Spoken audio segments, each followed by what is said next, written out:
Dans cette vidéo, on va revoir comment faire une addition de fractions.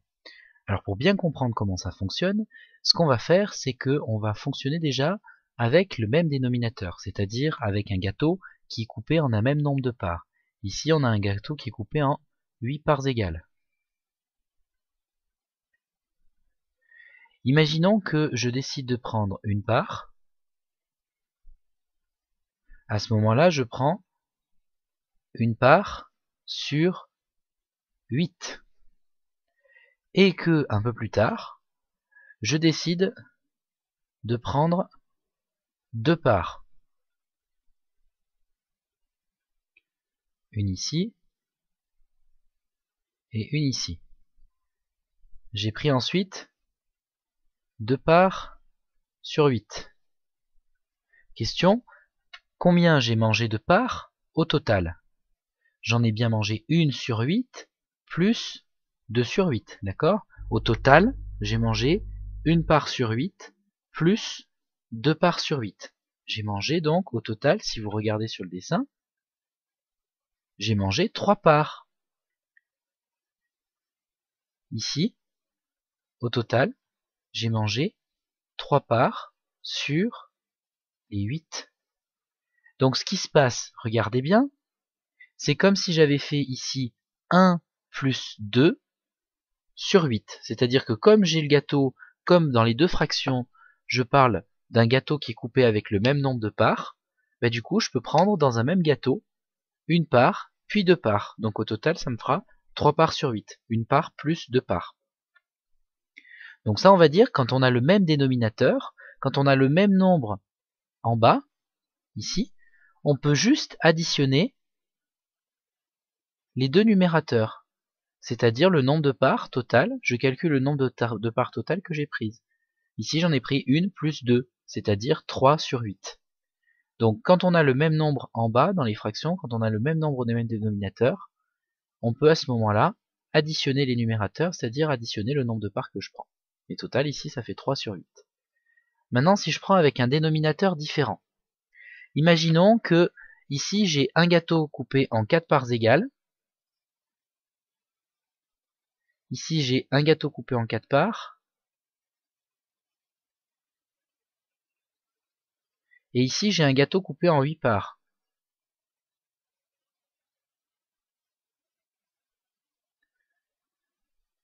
Donc ici ça veut dire que je ne peux pas forcément parler de la même chose au niveau des deux gâteaux. C'est-à-dire que d'un côté j'ai un gâteau qui est coupé en 4, de l'autre j'ai un gâteau qui est coupé en 8. Donc il faut qu'on arrive à trouver un nombre de parts qui mette tout le monde d'accord. C'est-à-dire qu'on imagine qu'il y a une personne qui veut un quart du gâteau et l'autre qui veut un huitième.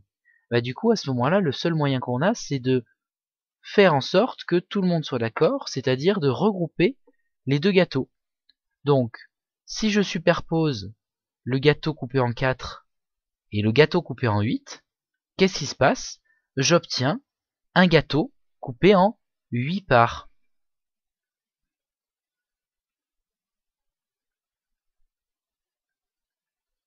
Donc regardez bien ici, les traits en rouge c'est pour le gâteau coupé en 4, et les traits en vert c'est pour le gâteau coupé en 8 de tout à l'heure. Donc imaginons que tout à l'heure, la personne qui avait le gâteau coupé en 4, elle voulait une part sur 4. À ce moment-là, une part sur 4, ça va représenter tout ça. D'accord? Voilà une part sur 4. Dans le gâteau coupé en 4, avec les traits rouges, on a une part sur 4. Ensuite, l'autre personne, donc ici on avait une part sur 4 récupérée. L'autre personne ne veut qu'une part sur 8.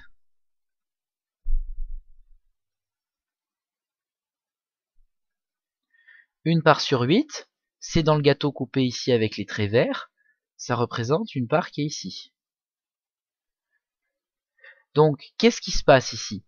Au total, au final, j'ai combien de parts qui ont été prises et dans un gâteau coupé en combien de parts? J'ai bien ici, au final, pris un gâteau coupé en 8 parts au niveau du résultat. j'ai pris un gâteau coupé en 8 parts, et au final, j'en ai 1, 2, 3. J'ai pris 3 parts au total de ce gâteau coupé en 8. Donc ça veut dire que ce qu'on a écrit, c'est que 1 part sur 4 plus 1 part sur 8, ça nous fait au total 3 parts sur 8. Pourquoi? Parce que si on regarde ici la part sur 4 du gâteau qu'on a pris, c'est-à-dire 1 part sur 4, c'était la même chose que 2 parts sur 8.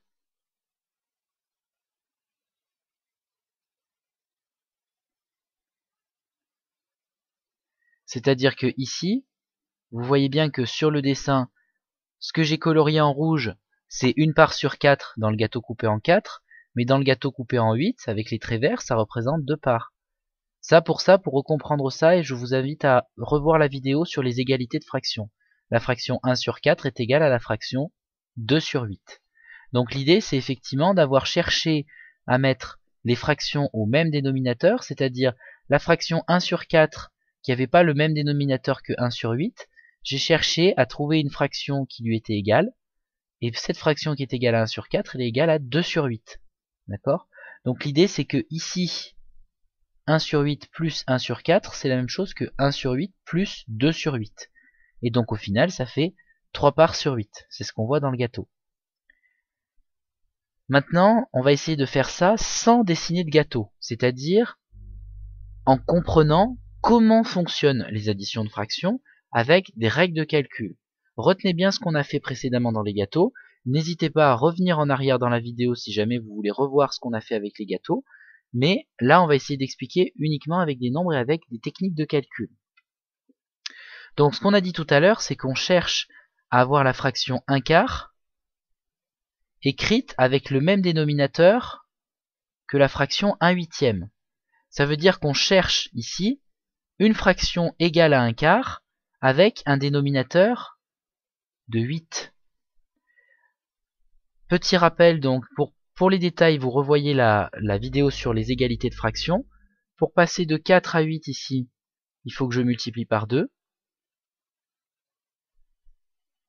Donc ça veut dire que ici, pour passer de 1 au point d'interrogation, il faut aussi que je multiplie par 2.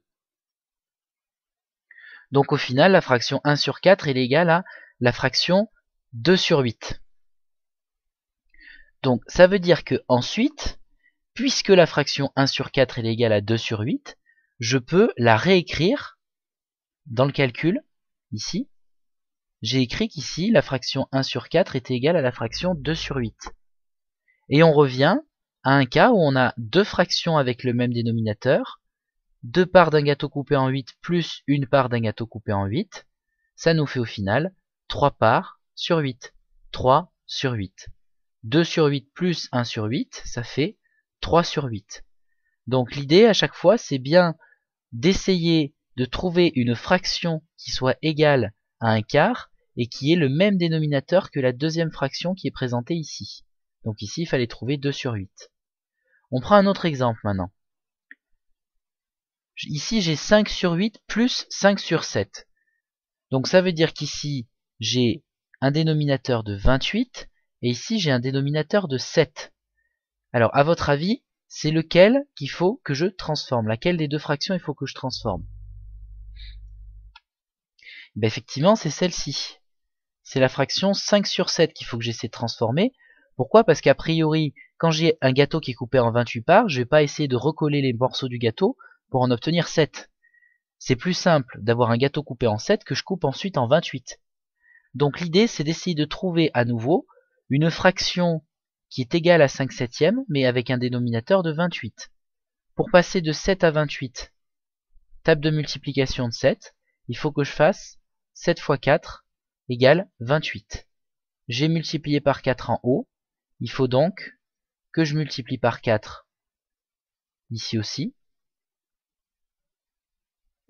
Donc au final, la fraction 5 sur 7, elle est égale à la fraction 20 sur 28. Donc ça veut dire que si je réécris mon calcul, 5 sur 28 plus 5 sur 7, c'est la même chose que 5 sur 28 plus 20 sur 28. Et là, je peux tout à fait faire le calcul, puisque j'ai d'une part les deux mêmes dénominateurs, c'est-à-dire le même nombre de parts dans le gâteau, le même nombre de parts totales dans le gâteau, et après il me suffit d'additionner 5 et 20. Et donc au total, ça me fait 25 sur 28. 5 sur 28 plus 20 sur 28, ça fait bien 25 sur 28. 25 parts d'un gâteau coupé en 28. Donc si vous avez compris ça, à vous de maintenant d'essayer de mettre ça en application dans l'exercice qui est ici. Vous mettez la vidéo sur pause et quand vous pensez avoir trouvé la solution, vous remettez la vidéo en lecture et on fait le corriger. Ok, donc on va corriger l'exercice maintenant. Donc la première fraction, c'est 3 sur 14 plus 2 sur 7. La fraction qu'on va chercher à modifier, c'est la fraction 2 sur 7. Pourquoi? Parce que le gâteau coupé en 7 parts, c'est plus facile de le couper ensuite en 14, plutôt que d'essayer d'avoir un gâteau en 14 et qu'on remet en parts de 7. C'est-à-dire qu'ici, en gros, ce qu'on cherche à modifier, c'est la fraction avec le plus petit dénominateur, avec le plus petit nombre de parts. Donc, ce qu'on cherche, c'est une fraction qui soit égale à 2 sur 7. 2 sur 7, il faut que je passe de 7 à 14. 7 à 14, il faut que je fasse 7 fois 2. 7 fois 2, 14. Donc, puisque je fais x2 en bas, il faut que je fasse x2 en haut. Donc, ça veut dire qu'ici, j'obtiens bien la fraction 2 sur 7 qui est égale à la fraction 4 sur 14. Toujours en multipliant par le même nombre en haut et en bas pour avoir des fractions égales. Et enfin, 3 sur 14 plus 4 sur 14, et ben ça me fait 7 sur 14. On verra dans une autre vidéo comment simplifier la fraction 7 sur 14. L'autre exemple, 5 sur 3 plus 8 sur 27. Cette fois-ci, c'est la fraction 5 sur 3 qu'il va falloir que je modifie. Et il va falloir donc que je fasse en sorte de trouver quelque chose, 3 fois quelque chose qui soit égal à 27. Donc a priori, c'est 3 fois 9 qui font 27. Donc l'idée, c'est effectivement de transformer ici la fraction 5 sur 3 en 45 sur 27. Pourquoi? Parce que 3 fois 9, ici, ça fait 27. Et ici, pour passer au numérateur, il faut que je fasse aussi fois 9. Donc 5 fois 9, 45. 3 fois 9, 27. La fraction 5 sur 3 est égale à la fraction 45 sur 27. Et enfin, 45 sur 27 plus 8 sur 27, là, ça me fait 53 sur 27. 45 plus 8, 53 sur 27. Donc voilà pour les additions de fractions. Dans la vidéo suivante, on va voir, vous allez voir, c'est quasiment le même principe, il n'y a pas grand chose qui change. On va voir le même principe avec les soustractions de fractions.